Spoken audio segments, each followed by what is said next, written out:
Tous, bonsoir à toutes et à tous et bienvenue dans cette 10e séance de méditation dans les psaumes des temps modernes de notre ami pasteur Jean-François Denis. Nous en sommes, comme je viens de le dire, au psaume numéro 10. Soyez bénis et que vraiment notre bien-aimé Saint-Esprit nous conduise tout au long de cette lecture, de cette méditation derrière, afin que nous soyons enrichis spirituellement et que cela soit une rivière qui coule sur nous, dans nos cœurs, tout au long de ce que nous allons dire aujourd'hui, mais surtout que cela perdure au quotidien. Alors, allons-y. Le psaume numéro 10 s'intitule « Quand l'ennemi joue avec mes pensées, aide-moi à lui résister. » Quand l'ennemi s'amuse à jouer avec mes pensées, Père, aide-moi à lui résister.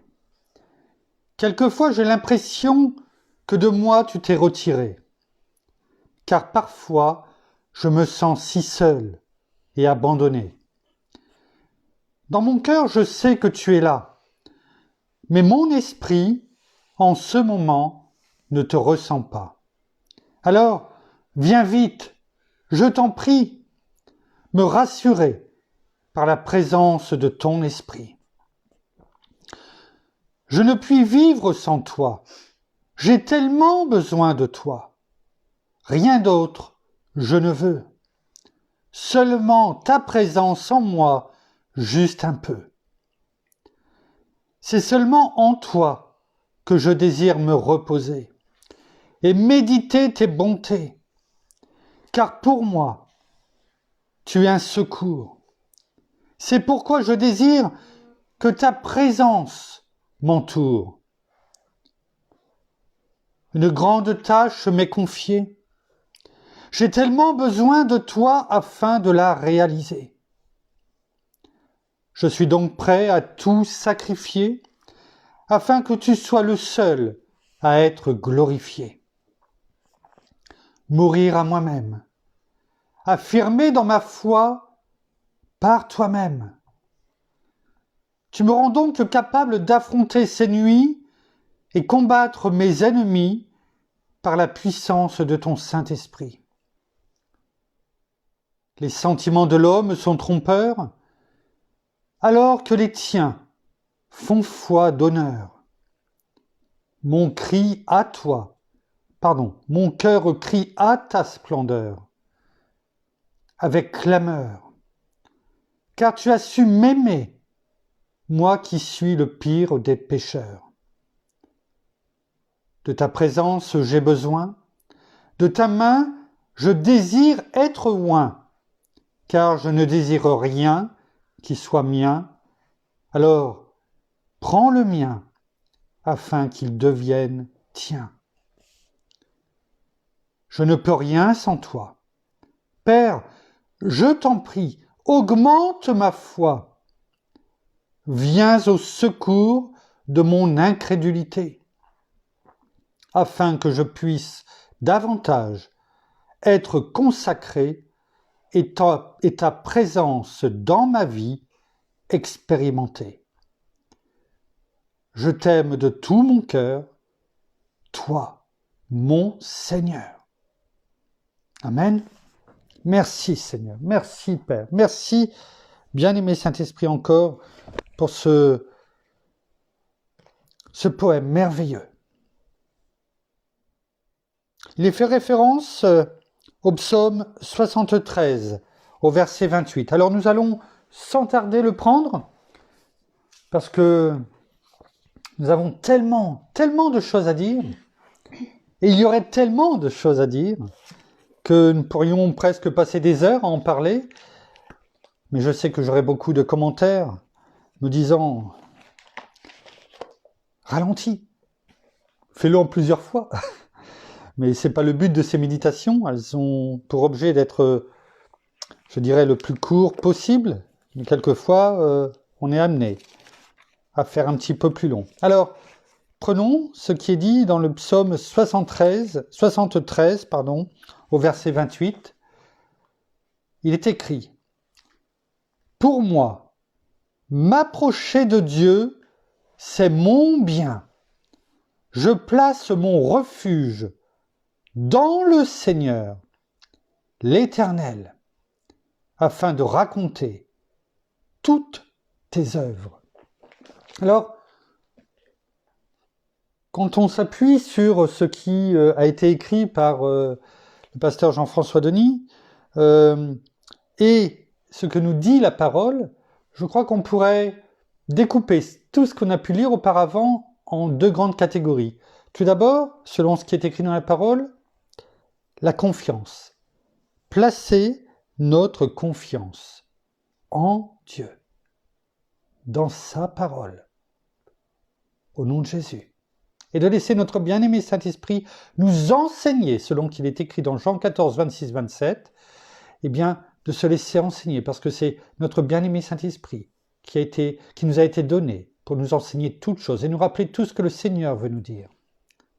Alors, appuyons-nous sur cette première partie. La deuxième, que nous verrons, eh bien, c'est davantage prendre conscience. Et on l'a déjà étudié il y a plusieurs mois déjà, du terrain de la bataille. Comme vous l'avez bien compris, parce qu'on l'a lu, c'est-à-dire les pensées, et comment l'aborder, selon la parole. Alors, déjà, commençons par regarder ce que dit la parole sur la confiance que nous devons avoir en la parole, en notre Père, en notre Seigneur, qui est la parole incarnée. Il est dit dans 2 Rois, au chapitre 18, alors on va prendre 2 Rois, chapitre 18, au verset 5 à 7, nous allons lire. Il est écrit, et là on reparle du roi Ézéchias. On en a parlé hier, vous voyez comme quoi il n'y a pas de hasard. Ézéchias qui, dans la prière, était venu demander qu'il soit libéré de cette maladie et qu'il vive. Le bon roi Ézéchias, comme il a été dit hier. Alors, là, on va voir une autre facette du roi Ézéchias. Il est écrit au verset 5 à 7 dans le chapitre 18. Il mit sa confiance, donc, Ézéchias, le roi, il mit sa confiance en l'Éternel, le Dieu d'Israël. Et parmi tous les rois de Juda qui vinrent après lui, ou qui le précédèrent, il n'y en eut pas de semblable à lui. Il fut attaché à l'Éternel, ne s'écarta pas de lui et observa les commandements que l'Éternel avait prescrits à Moïse. Et qu'est-ce qui s'est passé? On va le voir. Et l'Éternel fut avec lui. Il eut du succès dans toutes ses entreprises. Il se révolta contre le roi d'Assyrie et ne lui fit plus assujetti.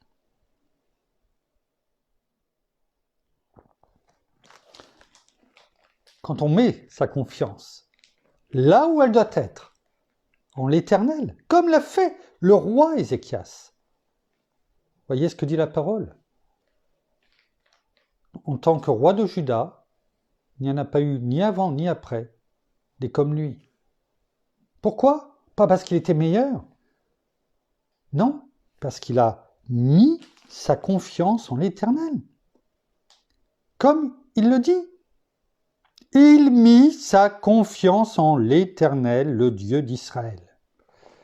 Et de là, tout a découlé. Tout a découlé. La confiance sur la bonne personne. Tournons nos yeux. Levons nos yeux vers la bonne personne. Et sachons, comme le roi Ézéchias, mettre notre confiance en l'Éternel. Nous continuons et nous allons maintenant dans Job. Job 13, chapitre 13, verset 15. Il est écrit, Job qui souffrait le martyre, Lui, il croyait que c'était Dieu qui lui a envoyé.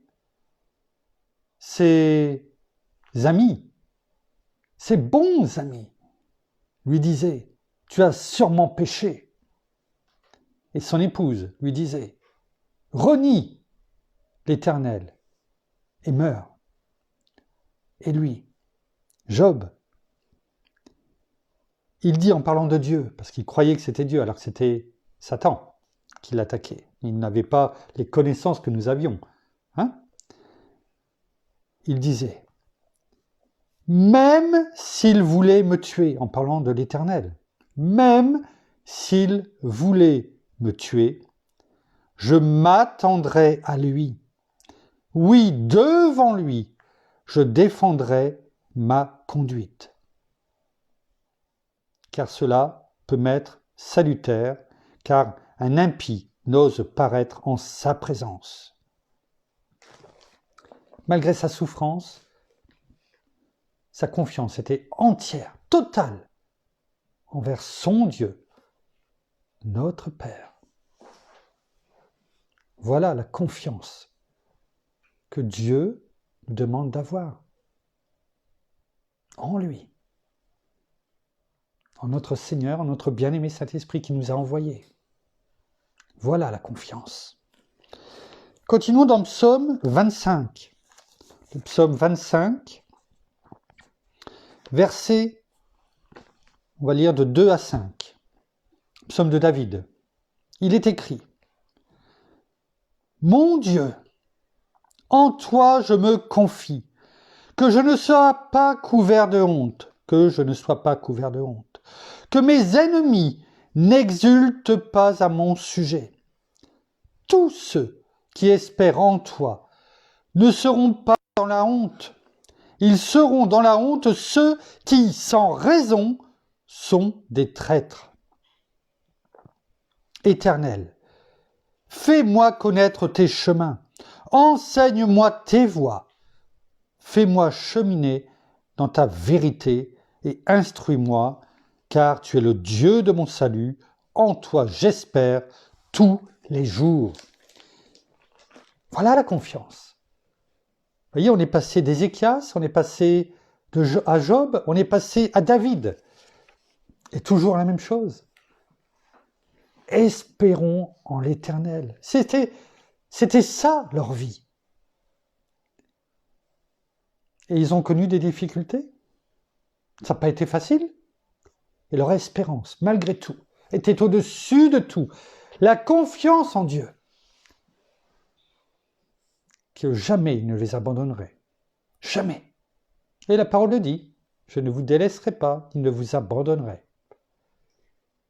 Hébreux 13, verset 5. Oui. Passons maintenant au psaume 56, versets 3 à 7. Qu'est-il dit? Psaume encore de David, un hymne de David. Il est écrit tout le jour, c'est-à-dire toute la journée, tous les jours, mes détracteurs me harcèlent. Ils sont nombreux, ils me font la guerre. Dieu suprême, le jour où je suis dans la crainte, en toi je me confie. De Dieu, je loue la parole. En Dieu, je me confie. Je ne crains rien. Que peuvent me faire des hommes? Tout le jour, ils me tourmentent en paroles. Ils n'ont à mon égard que de mauvaises pensées.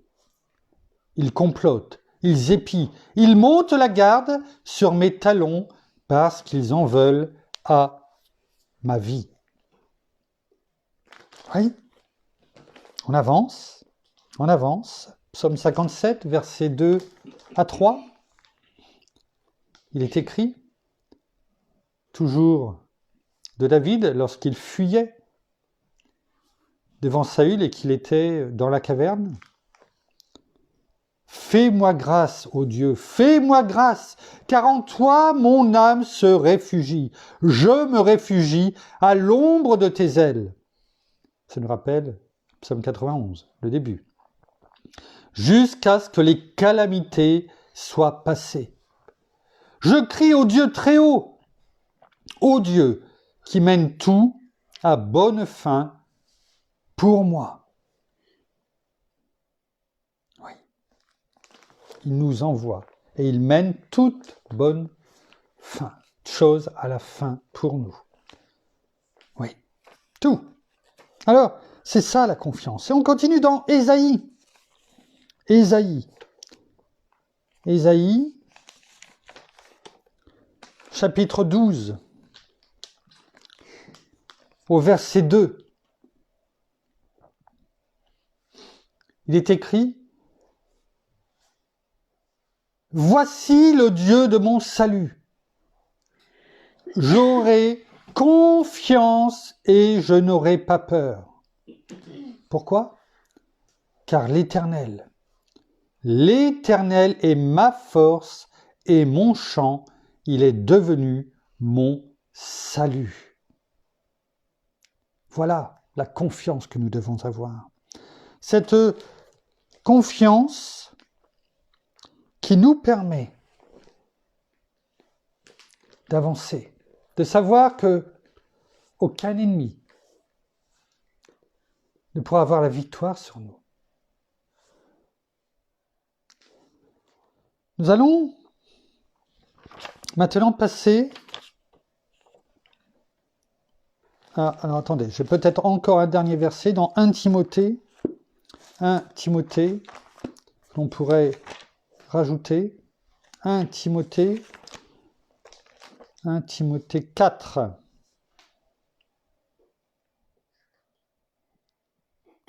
1 Timothée 4, au verset 10, il est écrit: « Nous travaillons et luttons parce que nous avons mis notre espérance dans le Dieu vivant, qui est le sauveur de tous les hommes, surtout des croyants. » Alors, on va dire que ce verset fait un peu le pont, la jointure entre ce que nous avons dit auparavant, c'est-à-dire la confiance, tout ce que nous avons pu lire, d'Ézéchias, de Job, de David, d'Ésaïe, et de tant d'autres, et de nous aussi, cette confiance, et cette espérance. Bien souvent, elles sont imbriquées, mais quelquefois, on peut avoir confiance sans espérer. On peut avoir une confiance ponctuelle à un moment donné.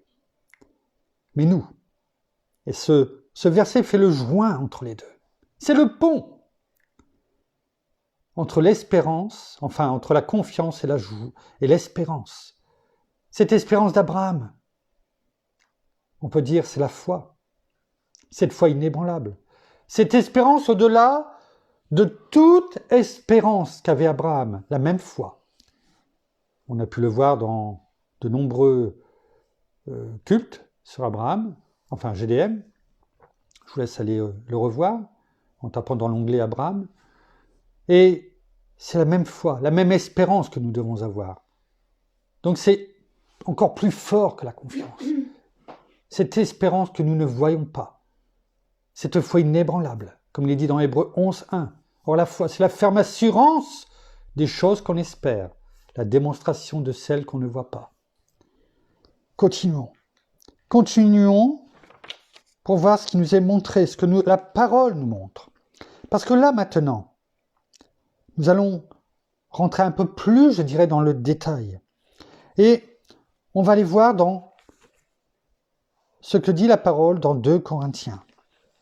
2 Corinthiens 10, versets 3 à 5. Il est écrit: « Si nous marchons dans la chair, nous ne combattons pas selon la chair. Car les armes avec lesquelles nous combattons ne sont pas charnelles, mais elles sont puissantes devant Dieu pour renverser des forteresses. Nous renversons les raisonnements et toute hauteur qui s'élève contre la connaissance de Dieu. Et nous amenons toute pensée captive à l'obéissance au Christ. Alors là, nous rentrons vraiment, je dirais presque dans le vif du sujet. L'obéissance est primordiale. Primordiale. Parce que si nous n'avons pas l'obéissance et maintenant l'espérance, la foi, nous allons avoir du mal à appliquer ce dont nous allons parler. Et il est écrit, déjà dans le premier verset, on y rentre. Si nous marchons dans la chair, nous ne combattons pas selon la chair. L'apôtre Paul nous dit quoi là? Oui, nous sommes de ce monde. C'est vrai. Il n'y a pas rien à dire. Il n'y a rien à dire. On est dans ce monde. Oui. Mais il nous dit, notre combat n'est pas selon la chair, c'est-à-dire selon l'homme. Alors, il est où ce combat? Eh bien, on avance. Car les armes avec lesquelles nous combattons ne sont pas charnelles. C'est-à-dire que ce n'est pas avec des armes que l'on peut voir que l'on va combattre. Mais elles sont puissantes devant Dieu pour renverser des forteresses. Ce sont des armes que Dieu met à notre disposition pour faire quoi? Pour renverser, il est dit, des forteresses. Des forteresses. Et de quelle forteresse parlons-nous? De quelle forteresse? Eh bien, il est dit au verset 5, et on a la réponse. Nous renversons les raisonnements et toute hauteur qui s'élève contre la connaissance de Dieu, et nous amenons toute pensée captive à l'obéissance au Christ. C'est clair? Ces forteresses, c'était celles qui se mettent en place dans nos pensées. Dans nos pensées. Et on est obligé de les renverser. De renverser quoi? Les raisonnements. Tout raisonnement qui viennent de l'ennemi. Pour faire quoi? Parce que l'ennemi nous empêche de nous élever, et donc il met en place ces forteresses dans nos pensées qui s'élèvent contre la connaissance de Dieu, c'est-à-dire la parole. Et nous devons amener toute pensée captive à l'obéissance de Christ. Et pour faire cela, eh bien, nous avons besoin de nous munir de ces armes spirituelles et non pas humaines pour y arriver. Alors, il n'est pas dit ici que ça va être facile. Parce que si la parole nous dit qu'il y a une bataille à mener, qu'il y a des forteresses à faire tomber, eh bien ces forteresses à faire tomber, il faut les faire tomber avec les armes qui viennent de Dieu, qui nous ont été données, spirituelles. Mais, comme je vous l'ai déjà bien souvent dit, le champ de bataille est dans la pensée. Alors, avoir des pensées que l'ennemi nous envoie, surtout lorsque l'on veut prier, surtout lorsque l'on veut lire la parole. Il est dit, hein? Les raisonnements et toute hauteur qui s'élève contre la connaissance de Dieu. Voilà. Mon peuple meurt faute de connaissance. C'est-à-dire que plus vous allez vous approcher de Dieu, plus vous allez vouloir lire la parole, plus vous allez vouloir prier, plus l'ennemi va essayer d'être le plus convaincant possible pour vous dire que vous n'en avez pas besoin, que ce n'est pas la peine, que c'est inutile, qu'est-ce que cela va changer? On a pu le voir déjà hier, ce que ça peut changer. Je vous invite à réécouter la dernière partie du Notre Père, dont nous avons parlé hier, sur la prière. Alors, ces armes, vous les connaissez en partie? En partie. Et allons voir maintenant ce qui est dit dans Romains 8. Romains 8, versets 5 à 8. Il est écrit. En effet, ceux qui vivent selon la chair ont les tendances de la chair, tandis que ceux qui vivent selon l'esprit ont celles de l'esprit. Avoir les tendances de la chair, c'est la mort. Avoir celles de l'esprit, c'est la vie et la paix. Car les tendances de la chair sont ennemies de Dieu, parce que la chair ne se soumet pas à la loi de Dieu, elle en est même incapable. Or, ceux qui sont sous l'emprise de la chair ne peuvent plaire à Dieu. C'est clair? Il faut choisir. Ou on est sous l'emprise de la chair, ou on est sous l'emprise de l'esprit. Où marchons-nous? Ceux qui sont sous l'emprise de la chair ne peuvent plaire à Dieu. N'écoutez pas les personnes bien pensantes qui vont vous dire que ce n'est pas la peine de prier, ce n'est pas la peine de lire la parole. Ça change quoi? Ah, tu peux pas venir avec nous parce que t'as un culte, t'as un GDM à écouter, t'as une méditation, tu dois prier. Bon, laisse tomber. L'ennemi utilise cela pour vos pensées, pour vous détourner de la connaissance de Dieu et de vous libérer totalement. Qu'est-il dit dans Matthieu 4,4 que vous connaissez fort bien? L'homme ne vivra pas de pain seulement, mais de toute parole qui sort de la bouche de Dieu. Alors, comment allons-nous combattre ces forteresses que nous avons pu lire et qui nous sont données dans la parole? Combattre cet ennemi qui est dans nos pensées.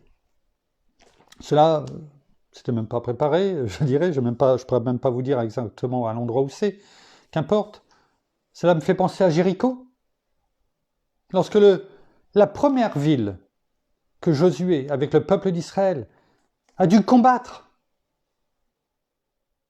cette forteresse imprenable que même personne n'osait attaquer. Et comment Josué, le peuple d'Israël, a fait tomber Jéricho? C'est pas eux, c'est l'Éternel. Et pendant 7 jours, ils ont tourné autour, en mettant les musiciens, les chanteurs devant. Imaginez les guerriers derrière avec leurs armes qui devaient chanter. Et comment, sur les murailles, ils devaient être traités, injuriés, où les soldats sur la muraille devaient rigoler. Et pourtant, le 7e jour, cette forteresse est tombée. Et ils ont marché sur cette forteresse en entrant. Il n'y a plus rien resté. Parce que c'était spirituel, surnaturel. Dieu a combattu. Malgré ce qu'ils pouvaient penser. Les forteresses sont tombées. Oui. Alors, comment faire tomber ces forteresses? En prenant les armes de Dieu. En prenant les armes de Dieu. Et quelles sont-elles? On les voit vous les connaissez bien, Éphésiens 6, versets 17 et 18, notamment.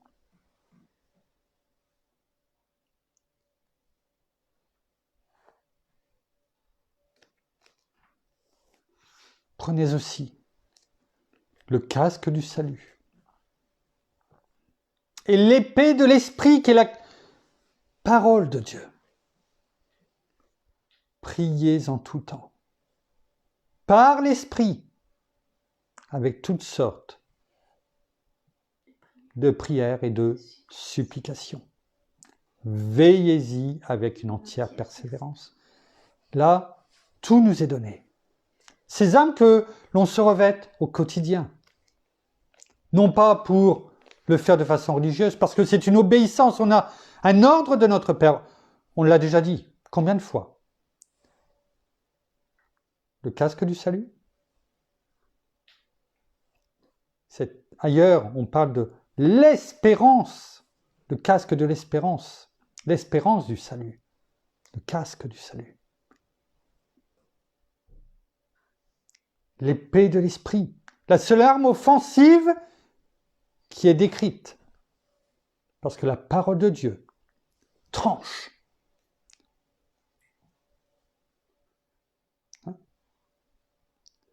Est tranchante.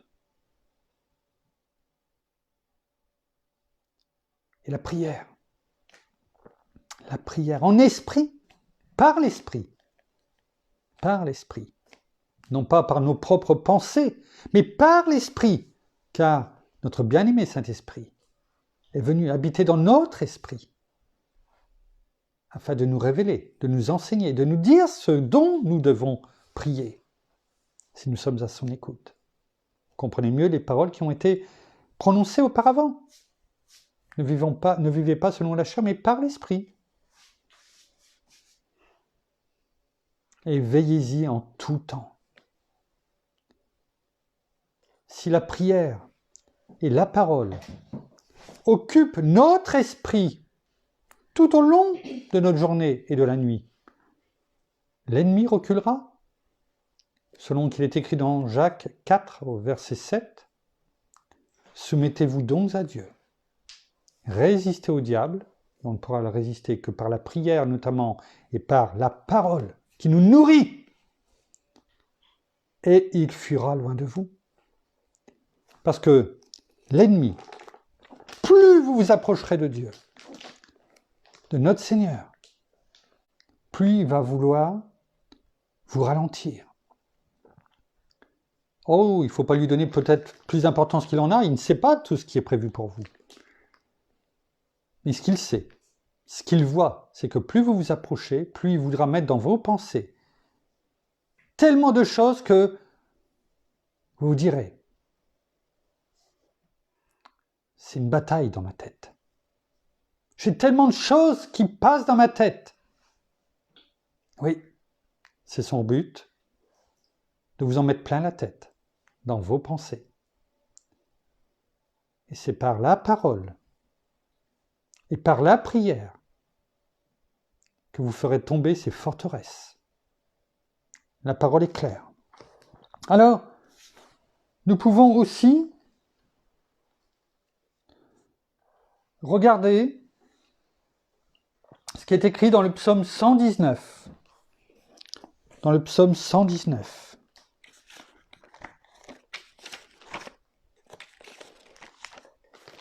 Au verset, ça sera un petit peu plus long aujourd'hui, c'est important par contre. Dans le psaume 119, au verset 129 et 130, il est écrit « Tes préceptes sont merveilleux, c'est pourquoi mon âme les garde. La révélation de tes paroles est claire, elle donne de l'intelligence aux simples. » La révélation de tes paroles est claire. Est claire. Alors, la question qu'on peut se poser, qu'on se pose, comme le dit pasteur Jean-François, je ne fais que poser une question. Et je la pose. Est-ce que nous préférons demeurer dans la semi-obscurité? Est-ce que nous préférons rester avec nos a priori? Oui, nos préjugés? Notre orgueil? On y revient toujours. Ou est-ce que l'on préfère s'appuyer sur la parole, sur ce qui nous est montré? Plus de toi, Seigneur, et moins de moi. Comme pasteur Jeff nous l'a dit dans le poème. Plus de toi, Seigneur, et moins de moi. Que le mien devienne tien. Est-ce que nous préférons donc cette semi-obscurité? Ou est-ce que nous préférons, comme il est dit dans le psaume 119, la révélation de tes paroles, de la parole, est claire? Oui, je préfère voir la lumière qui brille dans les ténèbres, car rien ne pourra l'empêcher de briller. Nous sommes, en tant qu'enfants de Dieu, appelés à être la lumière du monde. Oui, le sel de la terre, mais surtout aussi la lumière du monde. On ne peut pas être la lumière en étant dans la semi-obscurité. C'est comme si que nous voulions voir sur la route avec la voiture, et de n'avoir en pleine nuit que d'avoir les veilleuses allumées. On aura beau se dire, oui, mais j'ai les veilleuses. Oui, mais tu vois rien. Allume tes phares. Les phares de la parole, qui éclairent, et même en plein phare, qui éclairent bien loin que tu vois la route que tu prends, sur laquelle tu es. Voilà ce que la parole nous dit. Et les forteresses vont tomber, d'elles-mêmes, comme Jéricho. Alors,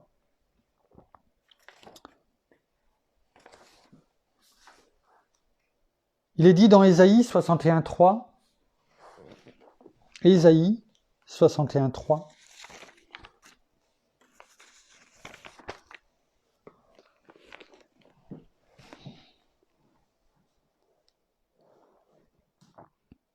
pour accorder à ceux de Sion qui sont dans le deuil, pour leur donner de la splendeur au lieu de cendre, une huile de joie au lieu du deuil, un vêtement de louange au lieu d'un esprit abattu. On va s'arrêter là pour le verset. Oui, nous pouvons, comme on l'a dit, attaquer les raisonnements qui nous empêchent d'avoir la connaissance de Dieu, sa révélation au quotidien, ses visions la journée, ses songes pendant la nuit, afin de faire reculer toute pensée que l'ennemi veut nous envoyer pour mettre, comment dirais-je, ce brouillard dans nos vies. Et quand on lit ce verset d'Ésaïe 61.3, en partie en tout cas, la deuxième partie n'ayant, comment dirais-je, rien à voir, enfin, dans ce que on parle aujourd'hui, il est écrit « un vêtement de louange au lieu d'un esprit abattu ». Un esprit abattu. Oui, on s'aperçoit que il faut le faire fuir, cet esprit. Cet esprit, au lieu d'un esprit abattu, un esprit d'abattement. Dans la version anglaise, il est dit d'un esprit de lourdeur. Oui, quelquefois notre esprit se sent lourd, abattu. On n'arrive pas à se concentrer sur la parole. On n'arrive pas à prier. On ne sait pas quoi dire. Laissons l'esprit. Pas des soupirs inexprimables. Nous montrer ce que nous devons prier. Mais bien sûr, il faut tenir compte de ce que la parole nous dit. Et la parole nous dit que nous pouvons être avec un esprit d'abattement, de lourdeur. Alors, la parole nous dit, et notre Seigneur nous a fait ambassadeurs de Christ, ses ambassadeurs, et il nous a donné toute autorité. Voici, je vous ai donné toute autorité, tout pouvoir, pour marcher sur les scorpions, sur les serpents et sur les scorpions, et sur toute la puissance de l'ennemi. Et rien ne pourra vous nuire. Et l'esprit d'abattement, de lourdeur, est là. Et bien souvent, il est là. Et plus on va s'approcher de notre Père, de notre Seigneur, de la parole, de la prière, il est là. Et il vient à ce moment-là. Et je suis sûr qu'on en a tous, maintenant qu'on le sait, qu'on est tous passés par là. Et que quand on dit « Oh, je prierai plus tard » ou « je lirai plus tard », eh bien, on se sent mieux. Parce que la pression de cet esprit d'abattement se fait moins forte. Et le collier se resserre au fur et à mesure que nous voulons nous approcher de notre Seigneur, de notre Père. Alors cet esprit d'abattement, il faut le chasser. Il faut le chasser. Joël 3.5, Joël 3.5 nous dit «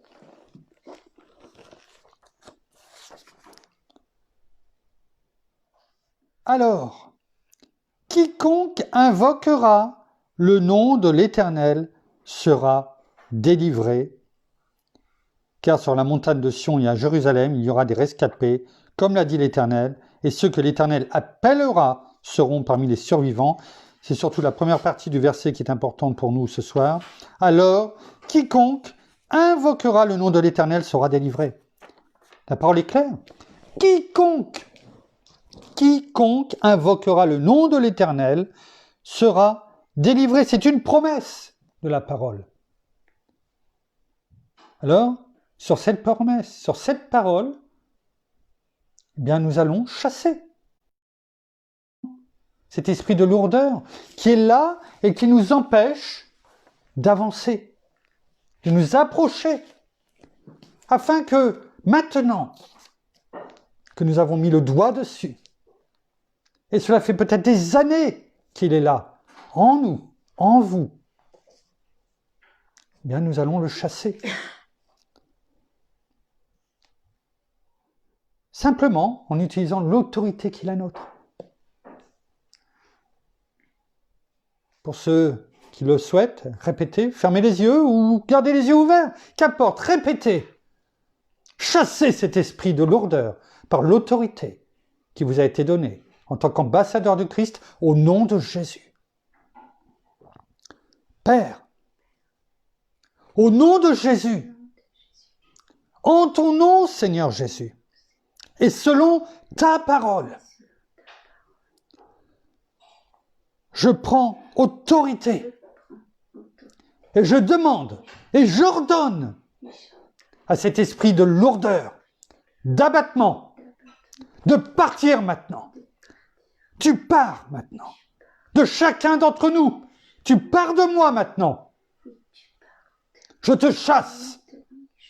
Je te lie sur la terre comme dans les cieux. Au nom de Jésus.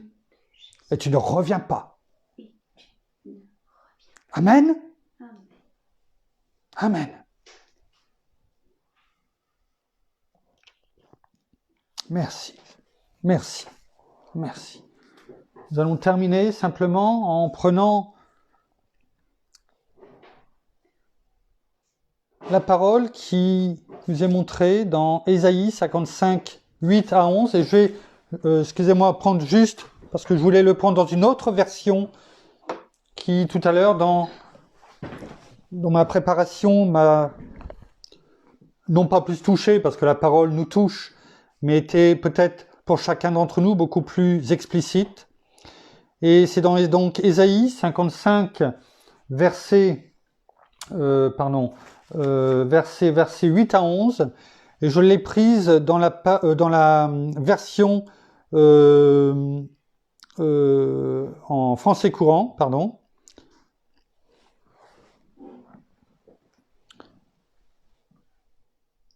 Il est écrit: En effet, dit le Seigneur, ce que je pense n'a rien de commun avec ce que vous pensez.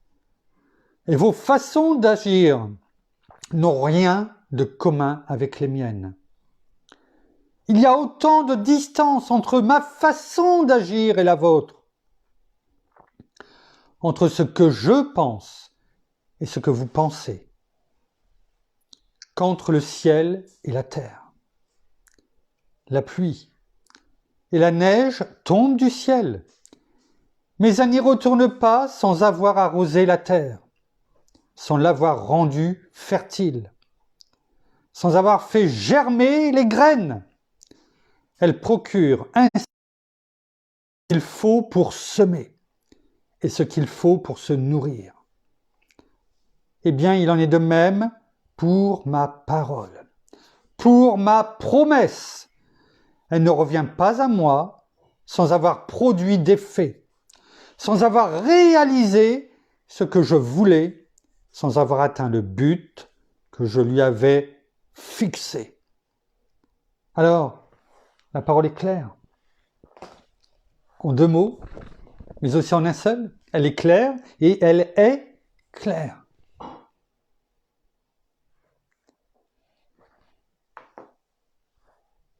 Notre Père a fixé des choses pour nous. C'est le temps, ce n'est pas le temps, c'est le temps de notre Père, de Dieu. Qu'importe. Il nous a donné les choses. À nous maintenant de faire notre part, sachant ce que nous avons dit aujourd'hui, sachant ce que nous avons lu au travers du psaume des temps modernes, sachant que nous avons mis la main, le doigt, sur l'esprit de découragement, d'abattement, de lourdeur qui était là et qui n'y est plus. Maintenant, nous devons faire aussi notre part. Notre Père a fait sa part. Il a donné sa parole, il a donné notre Seigneur, il nous a donné notre bien-aimé Saint-Esprit dans le nom de Jésus. Il nous a donné ses armes, notamment pour ce qui nous intéressait ce soir, la parole, dont nous devons nous nourrir, et la prière, dans laquelle nous devons veiller avec persévérance. Maintenant, notre part, c'est en sachant tout cela, c'est de persévérer. Persévérer, sachant maintenant que nous avons compris les choses. Et nous avons compris qui voulait que nous ne lisions pas la parole. Qui voulait que nous arrêtions de prier.